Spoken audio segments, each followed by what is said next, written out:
Um homem invadiu a casa da ex em Senador Canedo. Tá parecendo notícia repetida, né? A gente falou tanto disso aqui hoje. Homem invade a casa e põe fogo. Homem invade a casa e ameaça a ex. Mais uma vez, um homem invadiu a casa da ex, só que lá em Senador Canedo, e matou a mulher a tiros. O Matheus, que vem aqui agora com a gente, ele já foi preso?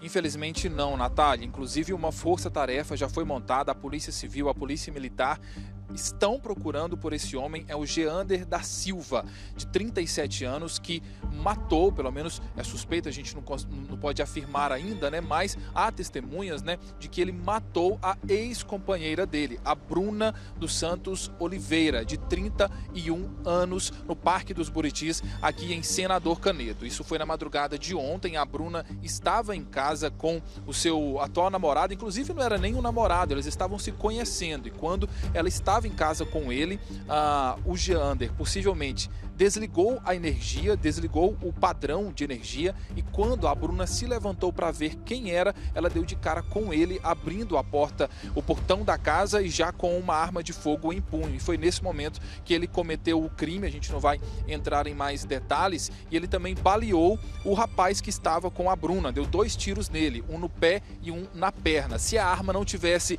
falhado ali no momento do crime, possivelmente ele também teria feito mais essa vítima. Agora, Natália, eles ficaram juntos por 16 anos, foi praticamente o primeiro namorado que a Bruna teve. E quando ela decidiu se separar, eles já não estavam mais dando certo. Ela inclusive tinha uma medida protetiva contra ele por conta de alguns episódios que já vinham acontecendo durante o relacionamento. Ele voltou e já chegou ameaçando dentro da casa, disse: eu te avisei, eu tinha te avisado, e acabou matando ela. A gente está aqui inclusive na Igreja Assembleia de Deus, aqui na Vila Galvão, onde o corpo da Bruna está sendo velado nesse momento, e toda a família está reunida, todos os amigos. Há uma comoção muito grande. A Janaína, que é cunhada da Bruna, convivia diariamente, né, com a Bruna, está aqui com a gente, aceitou falar conosco. Obrigado, viu, Janaína, por ter aceitado falar com a gente. Agora, Janaína, antes de tudo, quem era a Bruna? Vocês estavam sempre juntos ali. A gente sabe que é uma mulher que inclusive deixa uma filha, né, de 10 anos, que é filha do autor também desse homicídio. Qual que era a relação de vocês? Bom dia. Bom dia. Então, a Bruna, ela sempre foi uma pessoa que sempre trabalhou com ele, né? Eles tinham um comércio que era uma jantinha, espetinho, que era na calçada da minha sogra.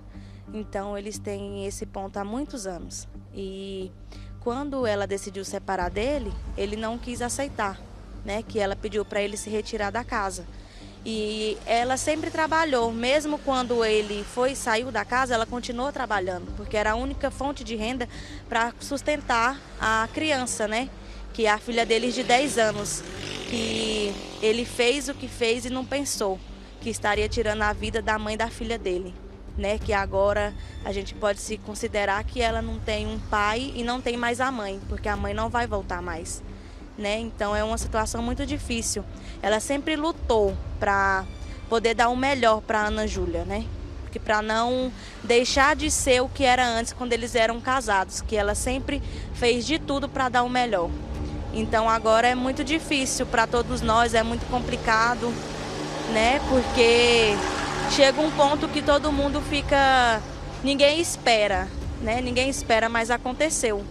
Aconteceu e a criança está desesperada pela mãe, porque era só as duas. Então as duas ficavam em casa o tempo todo, todos os dias. Ela chegava lá na porta da casa da minha sogra. Então a gente sempre teve um convívio todo dia. E agora não vai ter mais. A minha filha de 2 aninhos é apaixonada na tia. Então ontem, quando ela viu o carro e a moto e não viu a tia chegar, ela ficou perguntando: cadê a titia? E aí é muito difícil, é muito ruim isso tudo. E a gente estava até conversando aqui antes de que ela já havia relatado que ele vinha fazendo ameaças, inclusive já tinha até uma medida protetiva. A Polícia Civil tinha até entrado em contato com ela alguns dias antes para perguntar se ele estava respeitando essa medida. Ou seja, desde que eles se separaram, já era algo que vinha acontecendo, né? Esse tipo de situação, ameaça. Sim, já sim. Ela tinha a medida protetiva contra ele. Ele ligou para ela, ligou para ela no telefone, porque ela havia bloqueado ele via WhatsApp, mas ele ligou via ligação normal. Ele ligou para ela pedindo um abraço, assim, tentando, e falou para ela que não tinha medo de medida protetiva, ele não tinha medo de justiça. Então, é uma coisa muito complicada, porque ele já vinha falando para ela, né? Ele deixou de falar com a criança, ele não falava mais com a menina, ele não via mais a menina. Quando ele ligava para ela, era só para falar, ligava para a criança para falar que eu não suporto nem ouvir a voz da sua mãe, eu odeio a sua mãe. Então, assim, ele ligava para falar da mãe dela. Tentando colocar a menina contra a mãe. Sim, tentando colocar ela contra a mãe dela, falando assim que sua mãe agora tem vários homens e ela sempre trabalhando. E ela começou a conhecer essa pessoa e ele já saiu com outra pessoa, ele já tinha outro relacionamento. Inclusive ele postava nas redes sociais esse outro relacionamento, dizia que amava essa outra pessoa, mas não aceitou quando a Bruna decidiu também conhecer outra pessoa. Sim, inclusive a filha deles ficava desesperada quando via a foto, quando via o pai com a mulher, porque ela sempre foi apaixonada pelo pai. Então ele postava a foto da namorada dele, meu amor, e ela ficava desesperada. Tanto que eu cheguei um dia a silenciar os stories deles do WhatsApp para ela não ver, porque era sofrido ficar vendo o que ela via e chegava chorando e falava para mim, falava para a avó dela, entendeu? Então era muito difícil, porque ela sempre foi apaixonada pelo pai. Ela dormia com eles até agora, antes deles se separarem, entendeu? Sempre dormiu com eles, nunca dormiu num quarto sozinho. E aí ela enfrentar tudo isso, ela via tudo que acontecia. Ela escutava tudo, ele ligava para ela e falava tudo, que não suportava ver a mãe, não suportava ouvir a voz da mãe, que a mãe dela era ruim, porque a mãe dela colocou uma medida protetiva contra ele. Se ela colocou, é porque ela estava com medo dele, né? E a família acreditou em algum momento que ele pudesse de fato fazer alguma coisa, ou apesar dessas ameaças, apesar dessas atitudes, vocês acreditaram que ele não poderia chegar a esse ponto que ele chegou? Não, a gente sempre acreditou que um dia poderia acontecer. E a gente sempre falava. Por isso, mais que ela tinha a medida protetiva contra ele. Mas, infelizmente, a medida protetiva não pôde salvar a vida dela, né? Então, assim, a gente sempre tinha medo. Porque a pessoa, quando ela não fala, ela age, né? E foi o que aconteceu. Ele sumiu por um tempo, não falava mais com a criança e depois apareceu. E quando apareceu já foi desse jeito, ameaçando ela, que não tinha medo de justiça, não tenho medo de medida protetiva. E deu no que deu. Infelizmente, a minha cunhada hoje não está aqui mais com a gente. E deixa a minha sogra desamparada, abalada, a criança que chegou a falar que o pai dela fez isso para ver ela sofrer. Porque ele quer ver ela sofrer, porque ele tirou o que ela mais ama, que é a mãe dela, que não tem volta mais. Ninguém vai trazer ela de volta para ela, você entendeu? E é muito difícil, porque hoje ela não tem o pai, que já abandonou ela, que ela tanto amava, e hoje ela não tem o amor da mãe dela mais, né? Então, tá aqui pra gente amar e cuidar dela, mas não vai ser igual a mãe dela. Ontem ela falou... Janaína, eu só queria que minha mãe voltasse e me desse um abraço.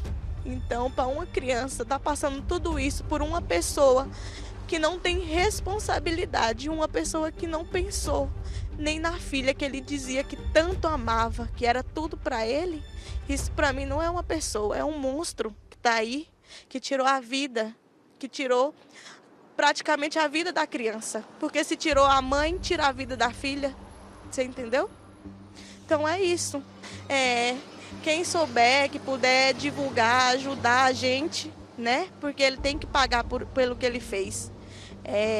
Mesmo que as pessoas tenham os defeitos delas, ninguém tem o direito de tirar a vida de ninguém. Janaína, obrigado, viu, por ter falado com a gente, tá? Obrigado pela sua participação.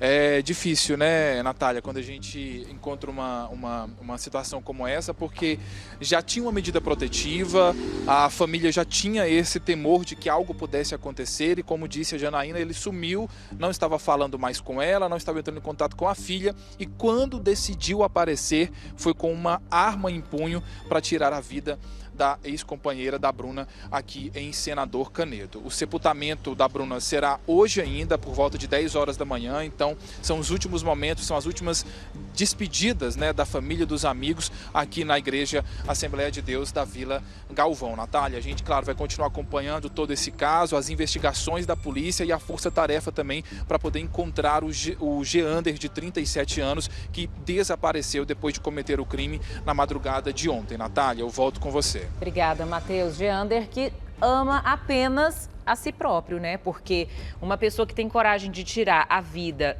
da ex-companheira com quem ele esteve por mais de 10 anos, dizendo que a amava, mãe da filha dele, que aí o comportamento dele com a filha já era um comportamento totalmente diferente. Essa criança, como a tia disse, agora não tem mãe, porque ela não volta mais, e o pai também vai ficar preso, vai sumir, e se voltar, essa criança não vai querer ter um relacionamento com esse homem, né? Ela vai crescendo, vai amadurecendo, vai entendendo a situação. Quanta crueldade com essa menina. Obrigada, viu, Matheus, pelas informações. Tomara que esse homem seja localizado o quanto antes.